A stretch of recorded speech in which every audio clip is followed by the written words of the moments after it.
this, I swear he did. Nard Knows, bring the story to the visual. Global, kick it with the athletes, good promo. Dope show, listen while you working. Speaking with a purpose, subscribe now, don't keep scrolling. Catch him on the web like Toby. Nard Knows, inspire weed like Kobe. Nard Knows, Mamba mentality potent. From the streets of Detroit to TV. Nard Knows. Nard knows. Nard knows. All right, welcome to another episode of Nard Knows. Thanks for joining.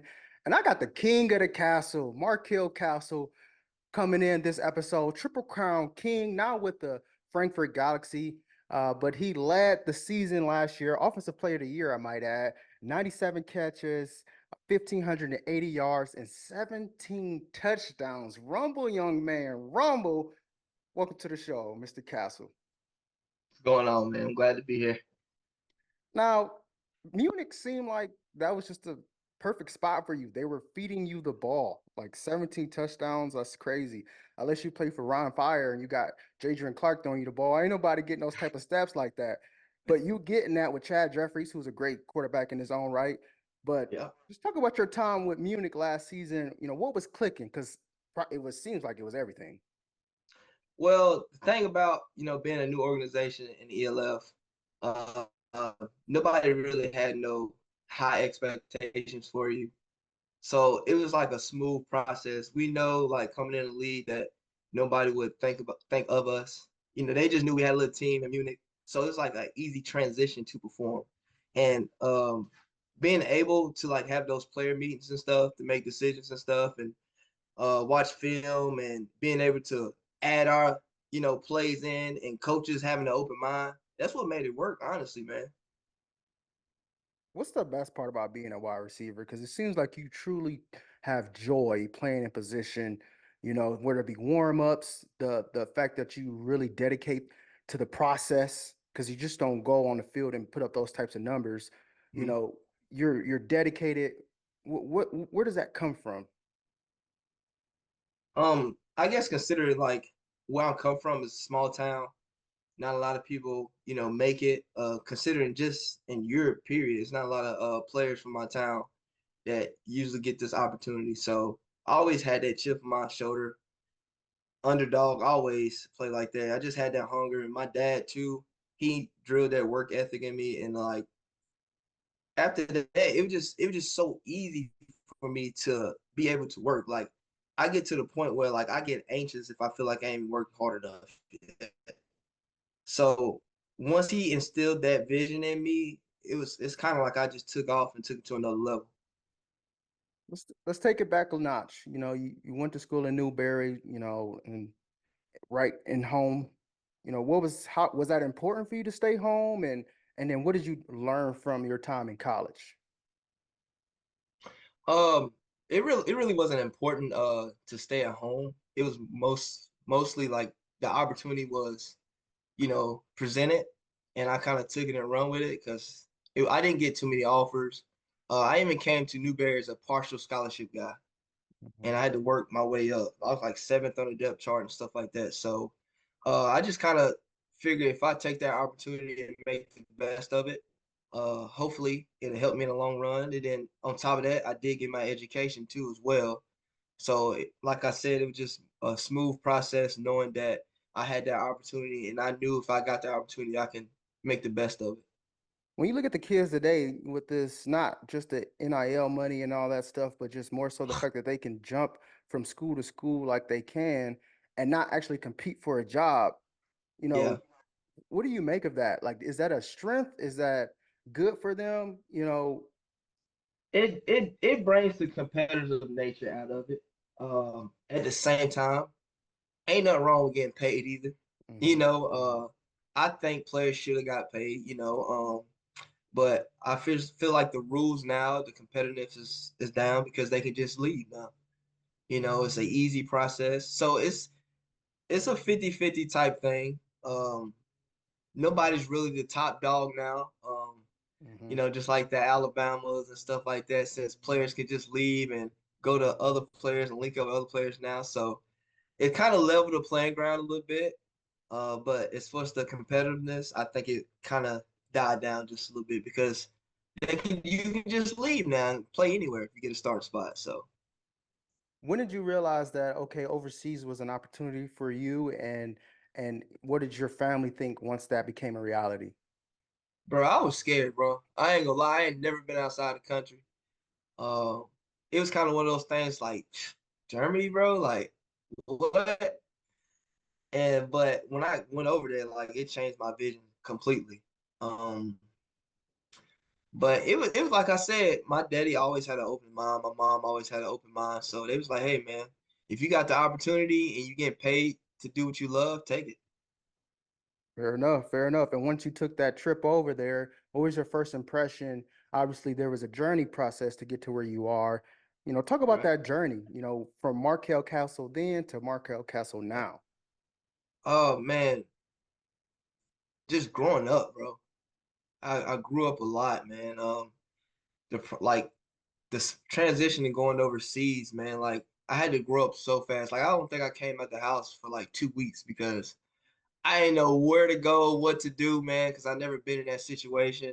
College was a little easier because you got your teammates you've been with 4 years, and you don't really go nowhere but home and back to campus.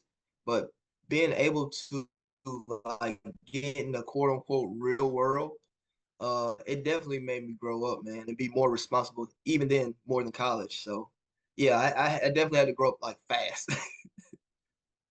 It's funny, because I talk to a lot of athletes, and you play angry.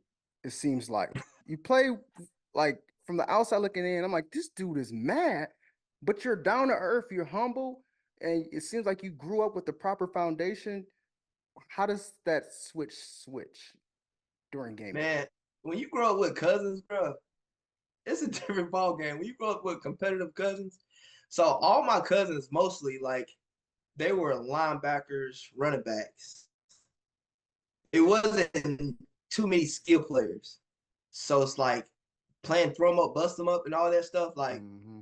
I was a little string bean thing going against them, man. They were some solid dudes. Mm-hmm. So I was like, I can honestly say I'm the first skill guy out of like the whole entire family that can Mm-hmm. be versatile, play different positions. But man, I don't know what it is. It's just that switch, man. When I get in that mode, I just don't care who you are, who you know. It's like, man, either I'm gonna run around you, or I'm gonna run through you. That's how been my mentality. And I think a lot of players in this game, it's not aggressive as it used to be back then. Like Mm-hmm. I watched like Steve Smith and all that too. I like the skill guys like Odell, the flashy guy. But Mm-hmm. I'm a down and dirty type receiver. Like I'm not afraid to get dirty. I'm not afraid to get in your face. So I kind of took my skill set and mixed that both skillful, light on your feet, making those great catches, and just being a bully.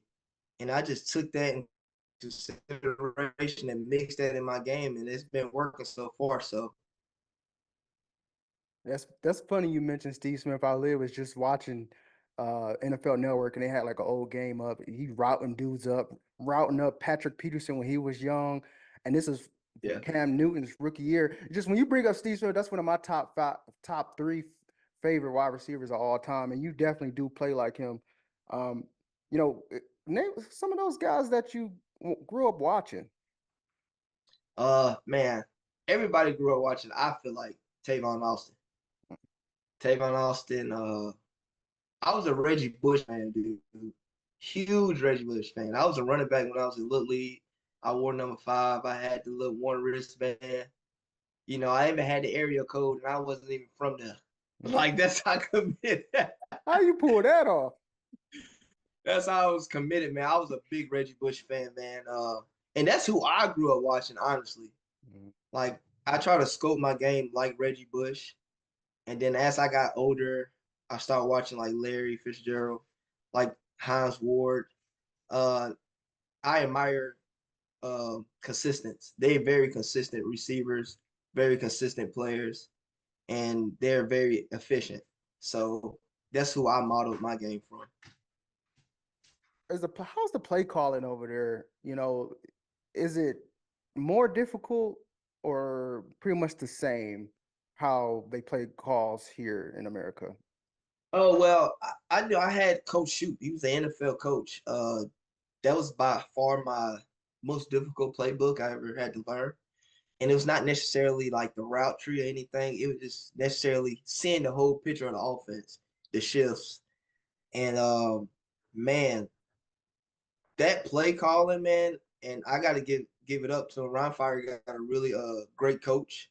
I know a lot of people may seem like he was angry all the time, but that guy is really smart. He made me look different when I watch film.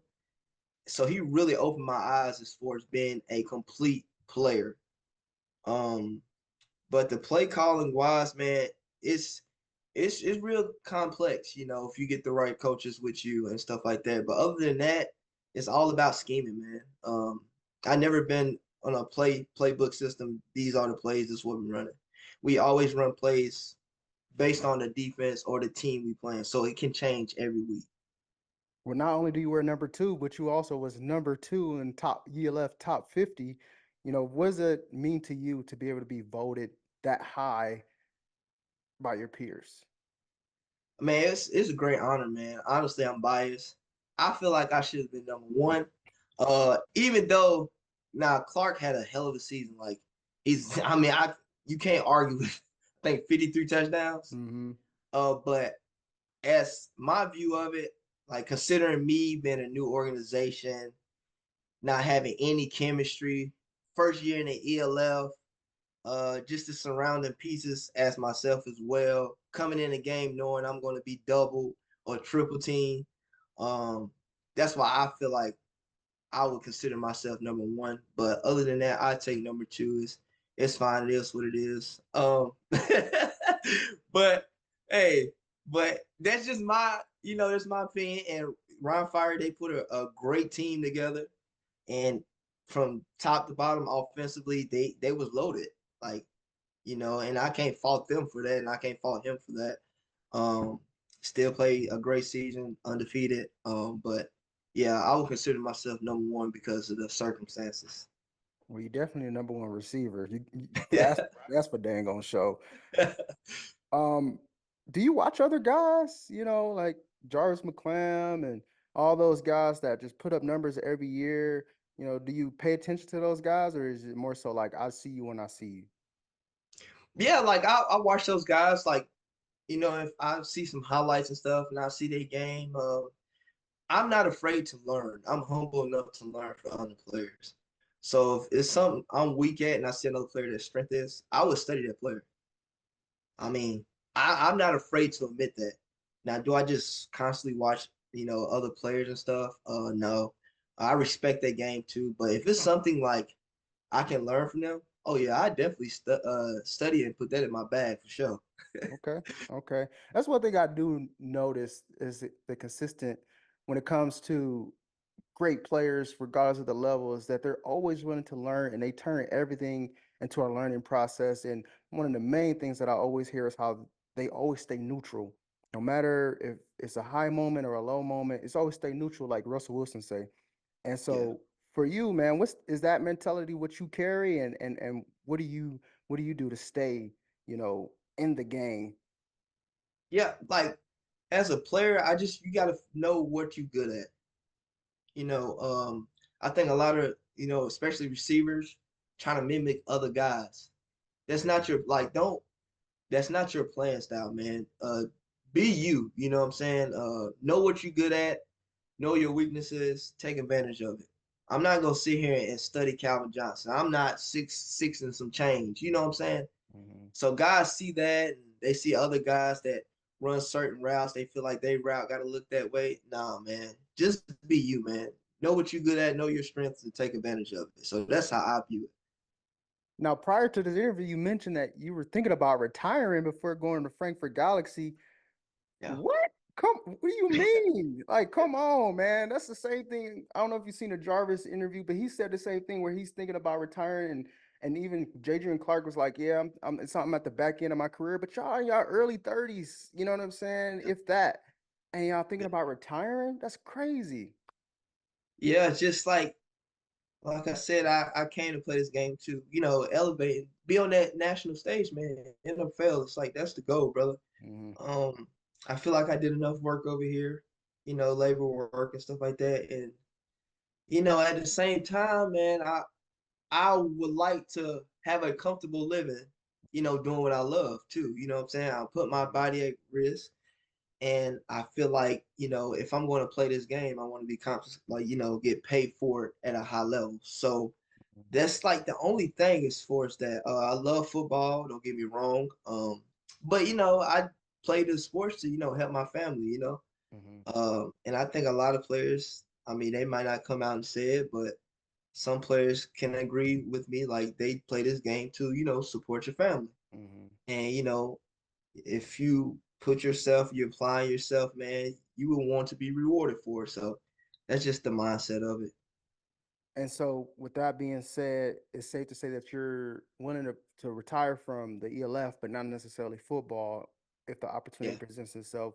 Leagues like the UFL now, I caught the games last weekend, and I mean, they were scoring points, they were making plays. Oh yeah. Leagues like that, and then even the NFL, obviously, which I think you could definitely be a great slot receiver, for a lot of different schemes, for a lot of different offensive coordinators. For you, what is a NFL GM getting in Markell Castle? State your case there. Man, I feel like I'm a competitor, man. I like making everyone else around me better. Um, I'm a straightforward guy. Um, I'm willing to run through a wall for you, if you believe in me and believe in my abilities. You're just gonna get a straight up dog, man. And not only a dog on the field, man, you want to get a great guy off the field too.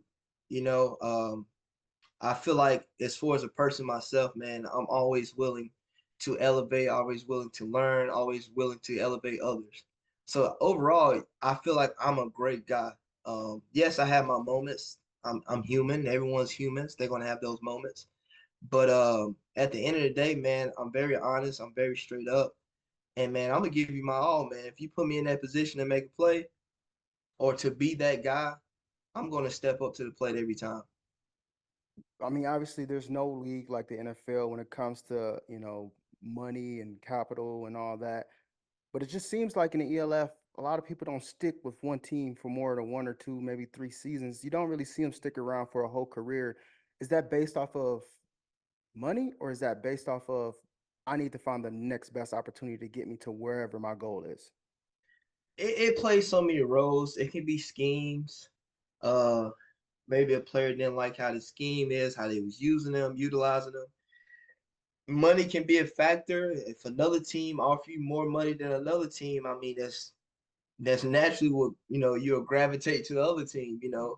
Especially if it's an equal as far as talent teams, and this team's offer you a little more, then you're naturally going to gravitate to another team. It can be family, issues, stuff like that. Um, it can be opportunities after football too. Mm. A lot of people don't realize, that some teams can offer you and stuff like that too. So it just varies.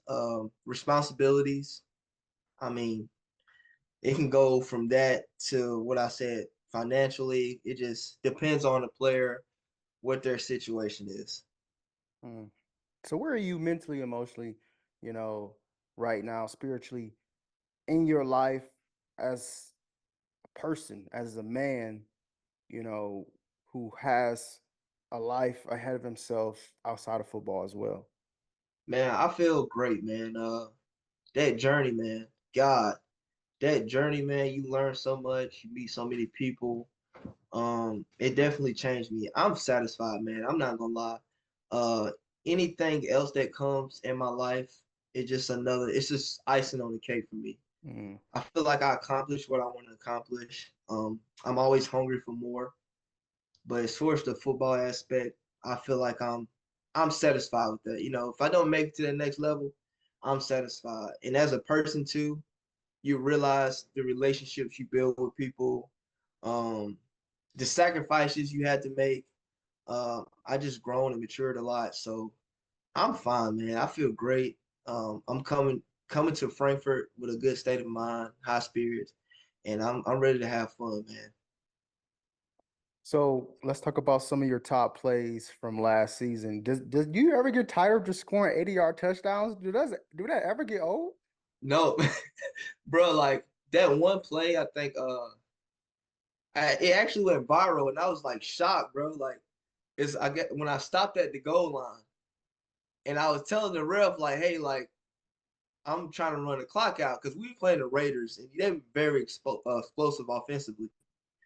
And at halftime, we get the ball, so I wanted to put my defense in a position where they don't give up the score. Defensively, we wasn't the best team this past season when I was with Munich. So I was trying to give my defense the opportunity to be in the best position as possible. Man, I got so many negative comments about that stuff and bash. I was like, man, I'm not that type of player that showboat like that, man. Nah, man. But I think that play, like, it's just so crazy, man. Like how the media twists that stuff, bro. It's so crazy. So You know, me working in the media personally, I can definitely attest that sometimes these reporters are just toxic in general. And then the environment, the station that they're at likes clicks. And oh yeah, for sure. negativity is always the right way to go, you know. In news they say if it bleeds, it leads. I learned that in broadcasting school, you know. Right. So how important is it to stay out of the media negatively? You know, is it obviously is really important, but how hard is it as well with the Rescue Rice situation, with the Yeah. Henry Ruggs situation? You know, we can go all the way back to Ray Rice, who was who was a great running back and could have had Right. a better career. What's your perspective on that? As far as the media, man, like it's tough because nowadays that's the marketing now. Social media. If you want to get your name out, you want to get recognized, it's like social media now. As far as off the field stuff, man, you know what's right and what's wrong. Be responsible, man. Um, don't hang around people that you know that's gonna get you in trouble. Don't allow yourself to be in that certain area. Like it's really simple. It's just a matter of applying it to yourself. Mhm. Um, long as you don't do nothing, man, and stay to yourself, be responsible. And if you do post something that's clean. Mhm. Um, and it's just simple as that. But Mhm. these younger players, this young generation, is like all these outlets Mhm. of stuff, man, that get you exposed, and it just these guys be snitching on themselves, dude. It's like they be telling on themselves, and I don't get it because they want that validation now, and that's where it's the downfall of social media now. It's like those Mhm. guys want that validation, Mhm. and they don't realize what they have because it's all out there Mhm. now. But yeah, man, like I said, I got an old school set of mind. Like if you don't do nothing, you stay out the way, man. Nobody can talk about Do you feel like when it comes to, people like young players you. who, Mhm. like, for example, CJ Shroud being caught creeping with, coming out the softball tournament with Amber Rose and Jalen Green, Houston Rockets guard, getting Drea pregnant, obviously we know the reputation of them, Yeah. the reputation, but like, Okay. is that more so them just trying to, you know, get with their crush that they had in high school and they can do it now? Like what, like, cause like, what do you make of that? Like, Yeah, I think that's what it is. I mean, I feel like a lot of players, if Kim K slid in your DMs and you're a young player, you making all this money at a younger age. I mean, think about when you was 18, 19 and you had your celebrity crush. I mean, now you just as far as that status, you just the same as them. And mm, you came from wherever you came from, like that small town. And now you in that world where you see celebrities on a regular and stuff like that. So I see it from both views. Um, and then as far as the women aspect, I mean they're very mature, so they're vets, so they Oh know. yeah, they vets. So I'm pretty sure they know, what they're doing and stuff like that. And at the same time, I may be wrong. But in general, it's just young. You live, you learn. I mean, you get all these warnings, but as we were teenagers, a lot of people giving us warnings, but We ain't listen. we ignored it, and we had to learn the hard way. So it's just one of Mhm. those things. It's just that process of life, and everyone makes those decisions, and you got to live with them. Fair enough. Fair enough. That's a hot topic right now, so I wanted to see what you thought about that. But back to on the field, going from a quarterback that you built chemistry with last season, now going to a new situation with a whole new quarterback. And I'm surprised Jacob is on a whole nother team, but you got a whole new quarterback. Um, what is that process like to have to get used to a whole nother quarterback who plays at a high level, and now you're going to another quarterback who plays at a high level? Well, me and Luke actually played in the Italian league together, Okay. so we actually have chemistry. So we Okay. played in the IFL. When I first left the GFL, I went to Milano, and this was when they was in the IFL, and we went undefeated that season together, and we lost the championship 21-17. I got hurt in the first quarter. First injury in my whole career, uh, that I physically was like, I can't play. And it was my AC joint. I physically couldn't lift my arm. Simple play, catch, rolled over. I looked at my shoulder, my bones was sticking up out my shoulder. I was like, dude, like it was so crazy because it's like undefeated season, lose 21-17. 100%. I don't care what those players said on the other team. Congratulations to the wealthy. That's what it's called, wealthy. They won that year. If I don't get hurt that game, that's a smooth undefeated season for sure. Both of those guys are incredible what they do. I don't think it'd be hard for me because, like I said, I've played with Luke before. I know his tendencies and stuff like that. Only thing that'd be different is for the offensive play calls. Uh, what do you make of the NFL rule changes? They jocking they Yeah. saying the XFL started, but really I've been telling people this been going on in Europe since forever, And so, what do you make of the rule changes? Do you think it'd be beneficial? Do you think is it odd to see the NFL actually taking something from the ELF/XFL, UFL? Yeah, I mean, a kickoff is cool. Uh, I think they're trying to like limit injuries. Um, Honestly, I don't have no problem with the kickoff. I personally I like the regular way of kickoff and return because I feel like it's more, intense. You got to make quick decisions. Now it's just like the kickoff return is like you're on offense, and if you get the right blocks, it's just like a run play now. I get it. I get the rules. I respect it. I do disagree with the hip drop tackle. I think that's unfair on the defense for sure. And I'm an offensive player, but the hip drop, man, like tackling Derrick Henry, man. I mean, you got to do something to slow his legs down. And as a ball carrier, I think you got to adjust yourself to avoid those type of injuries when you get tackled, because as an offense player, you're taught to drive those feet. But the hip drop thing, I totally disagree with. I think that's messed up as far as the defensive players that are smaller. Um, but the kickoff return, I think I'm fine with that one. That's okay. So when do you get back on a plane and head back and get ready for the season? And what is that routine like? Uh, Man, packing. I used to overpack all the time. Used to bring stuff I knew I won't go wear, stuff like that. Now I know the important stuff to pack now, so my luggage are a little lighter than the weight recommended. Because usually when I get over there, I buy all my stuff over there and take stuff back. But packing is now smoother now. I know what I need. I know what stuff I'm gonna get over there now. It used to be a chaos because I used to freak out. I ain't got enough shoes. I ain't got enough Hmm. clothes. But now like I've said, I'm at that point, like I don't do too much no more now. Mhm. So it's like, I go to practice, I have some drinks, I have some fun with the guys, and then I'm back in the crib now. So what did you used to do? Like, what is life like out there? Oh man, it's very nice, man. And I think a lot of young guys coming in or new guys that's not accustomed to Europe, it's so easy to get sucked into that lifestyle.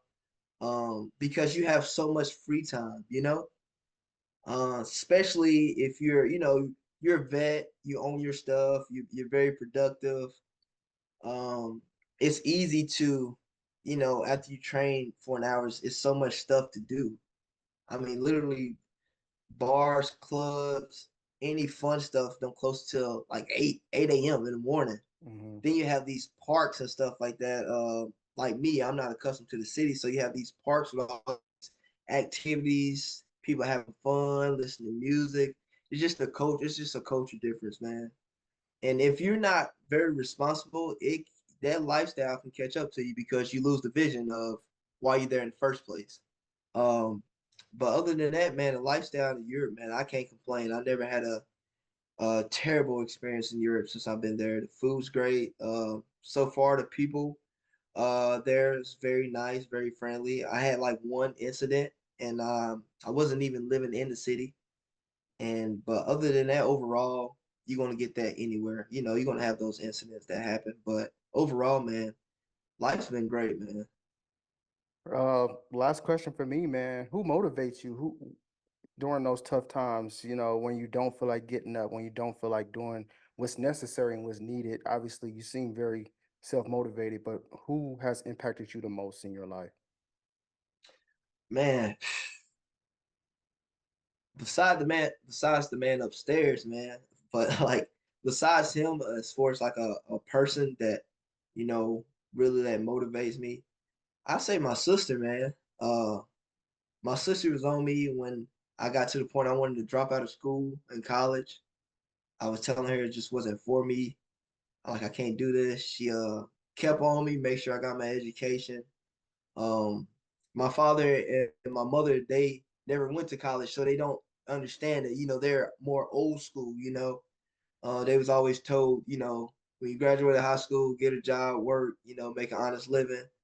But I think my sister, she really motivated me to stay in school, and to keep pursuing what I'm doing. My dad too. Like I said, my dad is very free spirit. Um, he gave me that competitive edge, but he always motivates me, talks to me, tell me, you know, to be the best you can be. And then my mom is more so, she's more chill now. Like she didn't really care about football. She just wanted me to make sure I got a good education and, to stay out of trouble. That was just her motive. Football was extra. She supported me, but hers was she wanted her kids to go through college, get a great education, stay out of trouble, never go to jail. So So with that being said, like what did football teach you about yourself? Obviously when I think of it, of football and what it did for me, I remember my first football practice in high school, and I remember all the dudes that started were bigger than me and they knew football more better than me.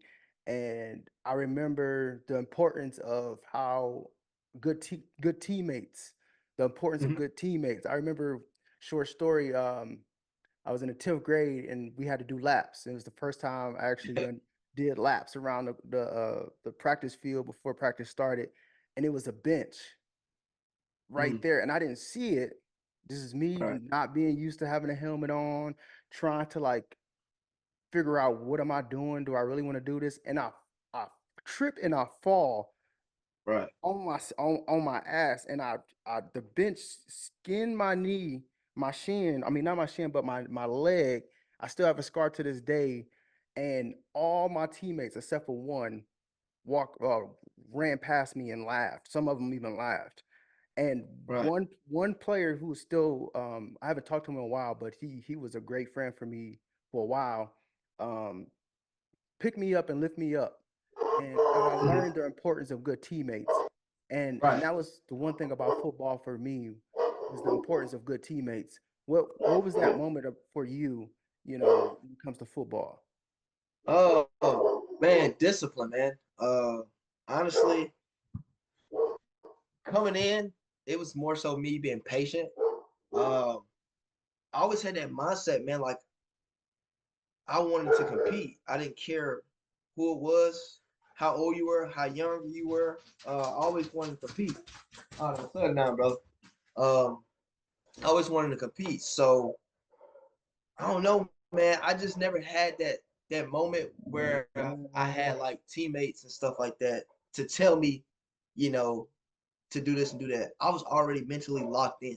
Mm-hmm. And I feel like when I was going through that process, even the oldest guys knew that I was different. Mm-hmm. Like that's when I got the name. My Instagram name used to be Young Bull. Mm-hmm. So when I had that mentality, I just had that older mentality at a young age, and I got respected from the upperclassmen because they was like, nah, this guy, he's different. He's going to be one of those guys that's going to be really good once he figured it all out. So it was kind of that process of me just learning and just being patient. But as far as the competitive aspect, man, like I was ready to go with anybody. So Okay. that's kind of my story as Mm-hmm. far as me coming in at that young age. Well, that make a lot of sense why you there and I'm here. That's why you are where you are and I am where I am. Um, okay. And so now that you're at that point, I say, what was the best advice that you ever received that, the youth coming after you should know now? Mm, God, man, um, that's a tough one, man.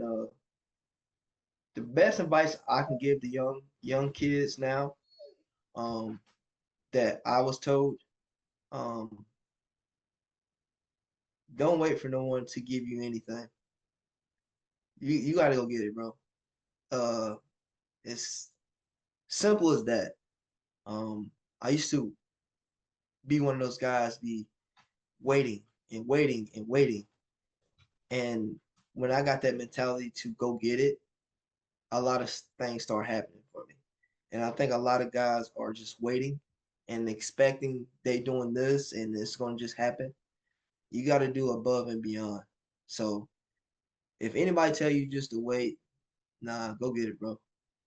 Because at the end of the day, it's going to be you. And it's going to be you making those decisions. It's going to be you doing whatever you want to do in life, man. Go get it. Don't put a time limit on where you should be, if that makes sense. I feel like, especially in the work world, they feel like, oh, you have to do this to be here, or you're not old enough for this position. Man, if you know what you're doing and you believe in your work ethic, why not? Go get it. Don't let nobody, what I say, put a limit on your greatness at a certain level or a certain age and stuff like that too. So that's the best advice I can give to like young kids, man. Just go get it, man. If you're confident in your skill and your work ethic, go get it. And what advice do you have for those athletes that, the draft is right around the corner and everyone don't get drafted and they do get a invite undrafted free agent opportunity, but that necessarily doesn't always pan out. And there's other Mhm. options like the ELF. What advice do you have for those players who don't even know about the ELF or just football overseas? What insight can you give them to let them know that, if it worked out for you, it could possibly work out for them as well? Um, Big thing I can give them is you never know who's watching. So if you got a opportunity to necessarily be in a position to continue doing what you're doing, take advantage of it. You never know who's watching, so keep working. That's it's that simple, man. Keep working. You never know what can happen. There's no time limit on when stuff can pop off for you. Be consistent, be dedicated, and keep working. Well, man, I definitely want to thank you so much for your time, man, for your insight, for coming on the show. I'm glad we finally were able to uh, make it work. So I appreciate you so much for Yes, your sir, patience, man. brother, and your tight schedule, Long man. overdue, man. Long overdue, Long brother. overdue. Long overdue, man. I can't wait to drop this one, man. They ain't ready for this one, man. I love dropping new footage because they're like, "Oh, I wonder if people wonder who I'm Yeah, dropping next, but I can't right. wait for the king of the castle. to really share your story and to share your journey, man, because people want to hear from you. Yeah, I appreciate it, man. Thank you for the opportunity, man. Hell of a host, man. And like I said, man, keep working, bro. I can see you somewhere. You feel me? I Hey, can that definitely see you somewhere, man. Yeah, you definitely elevate for sure, brother. hey, I need to hear that because brother from Detroit, Michigan, man, I didn't come all the way out here to play, so but I Oh yeah. appreciate you. I appreciate you, bro. That means a lot, man. It's a great endorsement from you. Not just because you're a great football player, but because you're a great person as well and you represent your family last name well. And so, man, thank you for, gracing my show, man. And anything you need, anything I can do to help, feel free to reach out to me, brother. I appreciate that, brother, man. Thank you. Yes, sir. Well, that concludes this episode with the king of the castle, Markell Castle. Stay tuned. He's going to be scoring more touchdowns near you. Got the castle tattooed on his arm, man. So you already know he ain't playing no games. But until then, stay blessed. Don't be stressed. Until next time.